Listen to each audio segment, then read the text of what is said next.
the ante just a little bit, and that toxic screen's going to be a dead giveaway, and Shadow's got stunned by the Trailblazer. Oh, that still came in time, and the flash is so helpful, but still, cNed is there to give it a man advantage. The double wall it is, the slight-edged Angel is using, and he's on it. The double has been secured by the IGL, and there's more to come from the side of FPX, but those you don't really split them up at that point. You gotta go for the fights, and Zeek is the first obstacle. Certainly got themselves into potential contenders for the top spot with a win over G2.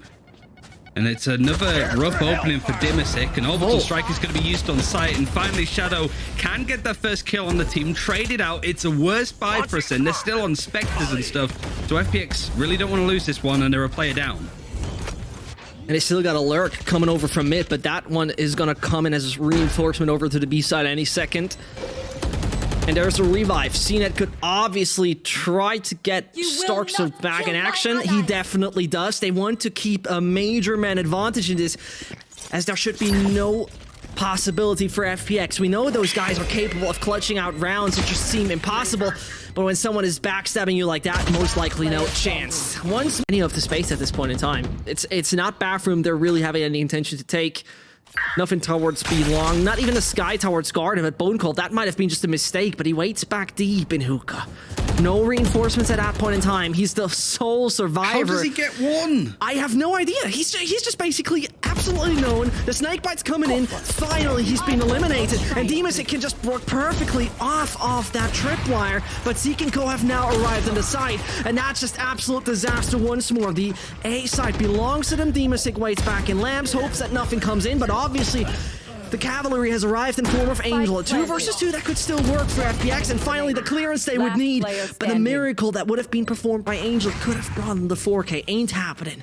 And that means Zeek sneaking around. Lamps is right now his territory, but Shadow very much got that on the radar. Onto the right-hand side. dimasick was able to get quite a lot out of his utility in the last round, even with the Seekers used. The execute's coming in, Stim Beacon down. They're going to try and execute through, and the showstopper's coming in from Zeek. Oh, Zeek's fast, and Zeek's gonna not work. It could work. Hold on. Shadow's still alive with 8 HP. That's crazy. An Angel's Pit is obviously as useful as ever. He's just playing on the edge of it. Makes a double work. The triple is not secure, but it doesn't change. As a matter of fact, and starxo's still alive. Tries to go for a little more. That is not happening. At least for the most part. Of course, the map pool, at least the first two, really suit the playstyle of both these teams. They have that aggression, that technical ability, but it's all about the mind games. And Zeek, the newest addition to this Acend lineup, able to break on through. Zyppan is going to try and peek and out-duel him. It's Clay Pigeon shooting for Zyppan, but he's only able to get 2. Yeah, I mean, you have to say at that point in time, you might just try to come in here as the Zeek Airlines, but no chance. Air traffic control is working fine. And again, control is in the hands of Acend. No reason to overcommit at that point in time, and you see how passive they play. Specifically, as Kiles still has both of his snake bites, a plant, more likely the fuse, that's the right way around, should be basically impossible. And they retreat.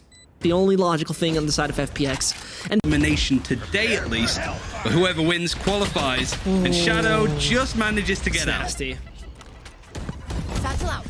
That's absolutely absurd. Zeek is still not hitting his pack according to plan, and that's the speed. But the Molotov's working fine. Slipping down to 16, but nevertheless, control should be coming in. Shao with the right dart at that point in time, and it's only 2 remaining. But obviously, one of the 2, there's cNed. Mentioned previously, he's not playing his classic duelist. That doesn't make him any less lethal, though, as he slows them down. No opportunity to enter over there from CT directly on the side. He has been tagged. Unfortunate for him, but still, Kiles is on it. The duo seems to once more prevail, or at least this is what it looks like. They pretty much build up the wall, no access granted, no trespassing allowed, and the bouncer's not letting in for that point in time. He can pop ahead. Doesn't matter which agent. Shao is still on it, but the retake, it's consuming so much time at that point. Kiles is being dinged. Shao is still on it. He's taking it. Pick up a victory over here in Vines. Cage trigger. dimasick lurking for the utility to try and out him from this position. It's going to be a pain, and he's constantly being a pain in that spot. But Zeek, trying to dodge the orbital strike, manages to get out. Unfortunately, his teammate Kiles stuck in a bit of a bind. Now Shao doesn't have that recon dart available, has to wait about 25 seconds now, and the Seekers is going to break this wall. That's actually a nice little bit of tech to at least create a bit of space overall. But cNed's position not giving up, but Zyppan's there to hunt him down. And they get nothing really to deny that. I mean, BONECOLD surely would have a Molotov, but there's nothing else really that can be done, except obviously starxo swinging wide. The defuse is still going on. starxo tries to... More consistent look of, I'd say, a much tougher opponent in Acend. They're really giving it as good as they get. They aren't bullied about this very aggressive, punchy nature of Acend, and they're going for peaks like that. The showstopper is going to come in from Zeek. He slips and slides around and catches the IGL of Angel. Yeah, and the slip and slide pretty much got the attention of everybody back on B. This is where they try to capitalize on everybody paying attention to Zeek. That worked off brilliantly. Well, another round that seems impossible. Another round that could be a retake done by Shao. I'm really having a deja vu at this point, right? I think we saw this already. I'm not quite sure if this round has already happened. Might we just be caught in the simulation? But nevertheless, Zeek's falling down. They don't have the Sage Wall this time, no, so this is where dimasick's going to try and press from. The Eldron is going to shut it. The site's pretty clear, so they're going to know it's either hookah or A lobby.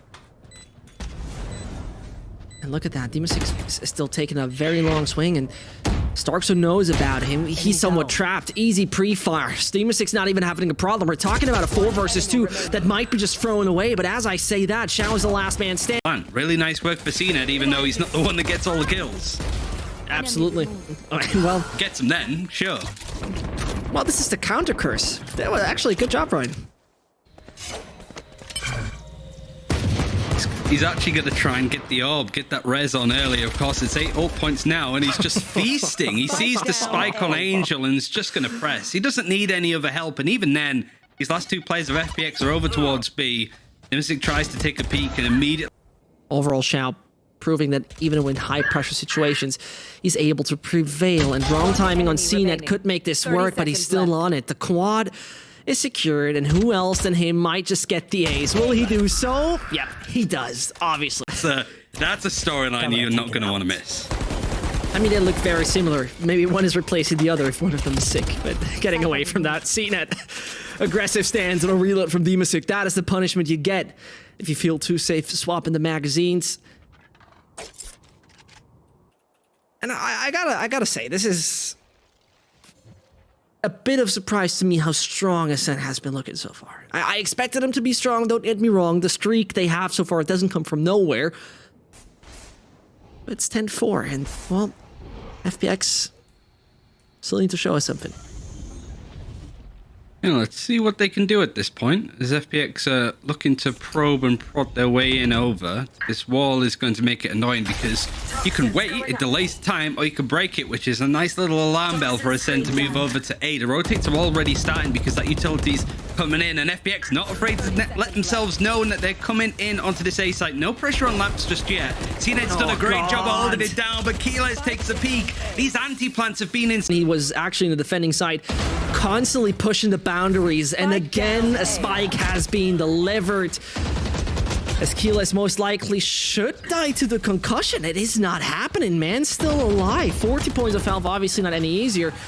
Prepare for hellfire. But, well, the drama continues, and as Shadow can just dodge the explosive a bit, not too much. FPX, what are you gonna do about this? Shao's going to wait and peek slowly into the line of an operator. cNed just needs to bob it down a little bit. Just 1 kill, now 2 for Shadow. He's 20 HP and has to kill all 3 members.